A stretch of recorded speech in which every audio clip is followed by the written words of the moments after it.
안녕하세요. 장윤선 변호사입니다. 오늘은 누수로 인한 하자담보 책임이 부인된 판례 사례를 소개해 드리도록 하겠습니다. 누수로 인한 하자담보 책임은 우리 매매 계약할 때마다 문제가 좀 많이 되죠? 그 하자담보 책임이 부인된 사례니까 한번 잘 살펴보시면 좋을 것 같습니다. 먼저 민법상의 하자담보 책임 조항을 설명해 드리도록 하겠습니다. 민법 580조에는 매도인의 하자담보 책임을 규정하고 있고요. 1항 매매의 목적물에 하자가 있는 때에는 제575조 제1항의 규정을 준용한다. 575조 제1항의 규정은 매매의 목적물이 지상권, 지역권, 전세권, 질권 또는 유치권의 목적이 된 경우에 매수인이 이를 알지 못한 때에는 이로 인하여 계약의 목적을 달성할 수 없는 경우에 한하여 매수인은 매매계약을 해지할 수 있다. 기타의 경우에는 손해배상만을 청구할 수 있다. 이런 조항이에요. 그러나 매수인이 하자 있는 것을 알았거나 과실로 인하여 이를 알지 못한 때는 그러하지 아니하다. 이렇게 580조 1항이 규정하고 있죠. 그리고 584조는 담보책임 면제 특약인데요. 매도인은 전 15조에 의한 담보책임을 면한 특약을 한 경우에도 매도인이 알고 고지하지 아니한 사실 및 제3자에게 권리를 설정 또는 양도한 행위에 대하여는 책임을 면하지 못한다. 이런 조항들이 있습니다.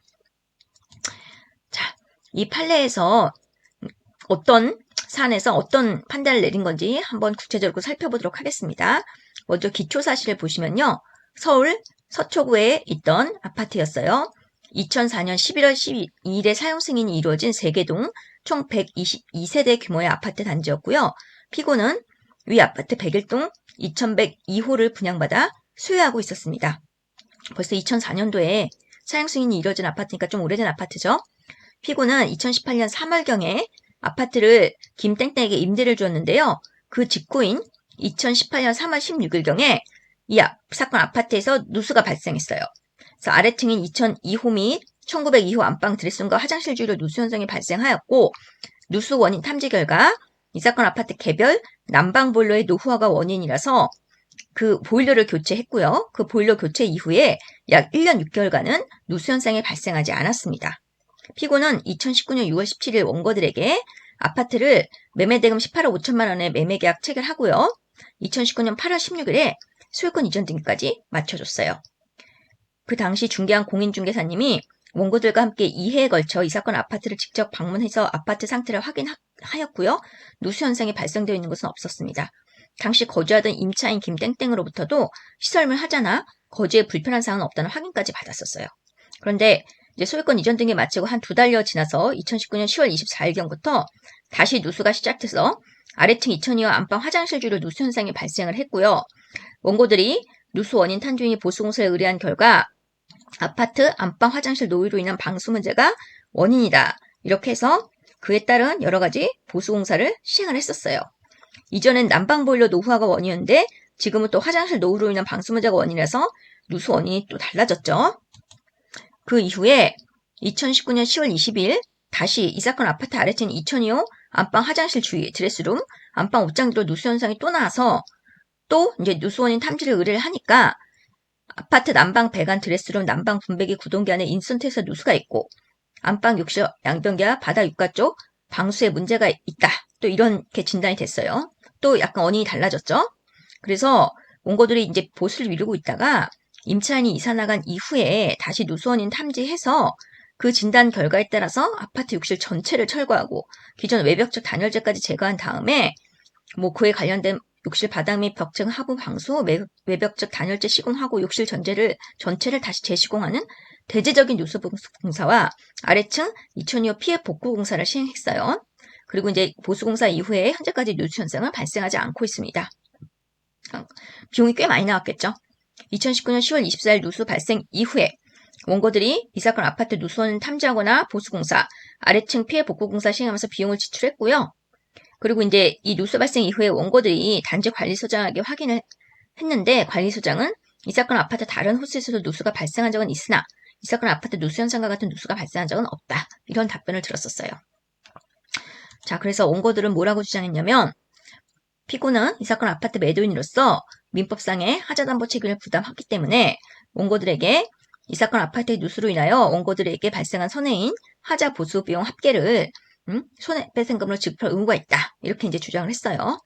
법원에서는 어떻게 판단을 했냐면 일단 관련 법리로 하자라는 게 무엇이냐?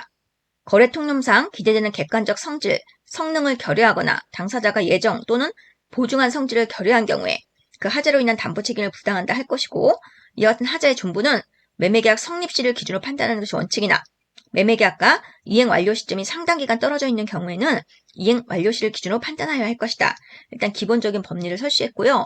그런데 앞서 인정한 사실관계인 원고가 제출한 증거를 모두 합하여 보더라도 원고가 주장한 사정만으로 이 사건 매매계약 성립 시 또는 소유권 변동 당시를 기준으로 해서 이 사건 아파트에 거래 통념상 기대되는 객관적 성질, 성능을 결여한 하자가 존재했다고 인정하기 어렵고 달리 이를 인정할 뚜렷할 증거가 없다. 이렇게 판단했거든요. 그 이제 판단 이유를 한번 보겠습니다.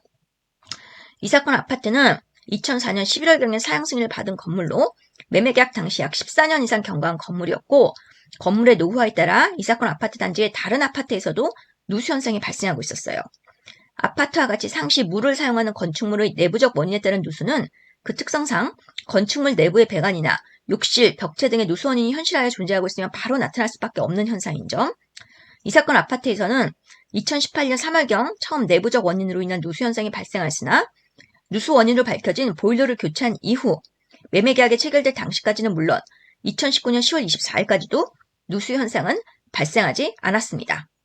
또 이 당시에 중개사님하고 원고들이 2차례나 이 사건 아파트 직접 방문해서 상태 확인했고요. 그 당시에도 누수 현상은 전혀 발견되지 않았고, 당시에 거주하고 있던 임차인도 시설물 화자나 거주에 불편한 사항이 없다는 확인을 했었어요.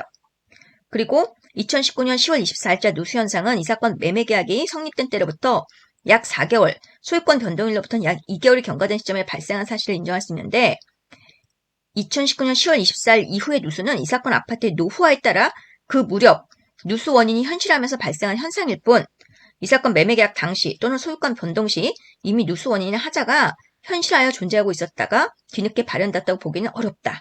이렇게 판단을 했습니다. 그래서 결론을 보시면 건물의 노후화에 따라 해당 아파트 단지의 다른 아파트에서도 누수 현상이 발생하고 있었고, 과거 누수 원인으로 밝혀진 보일러를 교체한 이후 매매계약이 체결된 당시까지 누수 현상이 없었어요. 또 매매계약이 성립된 때로부터 4개월, 소유권 변동일로부터 2개월이 경과된 시점에 발생한 누수, 그러니까 누수 원인도 지금 계속 달라졌죠. 이런 누수는 아파트의 노후화에 따라 그 무렵 누수 원인이 현실하면서 발생한 현상으로 보아서 하자 담보 책임을 인정하지 않았습니다.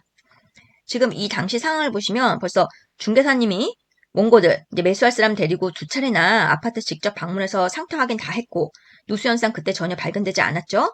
또 당시에 거주하고 있던 임차인도 시설물 하자나 거주에 불편한 사항이 없다는 확인까지 했었어요. 그러니까 거래를 중개하시게 되는 중개사님들은 이 사안을 좀 잘 보시면서 어떻게 행동을 해야 될지 좀 잘 참고를 하셨으면 좋겠습니다. 이런 것들이 다 결합이 돼서 결국 하자로 인한 담보 책임을 인정하지 않았습니다. 오늘 방송 시청해주셔서 진심으로 감사드립니다.